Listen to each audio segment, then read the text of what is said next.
Francine Diaz, binastos nga ba ng bandang Orange and Lemons?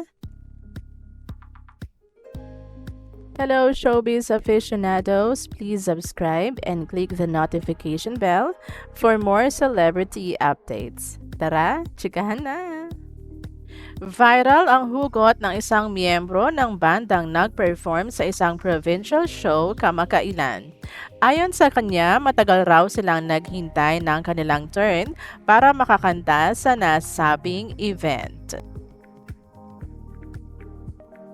Dagdag pa niya, sana raw ay bigyan naman sila ng kaukulang respeto.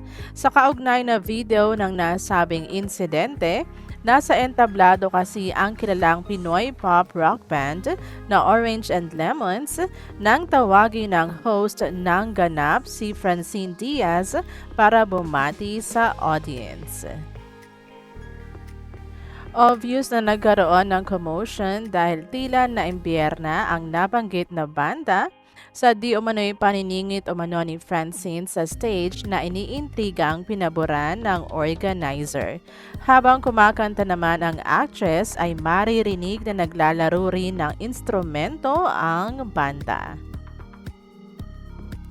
Feeling ng fans, binastos daw ng nabanggit na rock band si Francine na hindi tumagal ang performance kaya iniisyong nag-walkout umano sa event. Pagtatanggol naman ng kampo ni Francine, ang tagal din ng ipinaghintay ng actress bago matawag sa stage. Mga ka-VLT, for more showbiz updates, please subscribe and click the notification bell to keep you posted.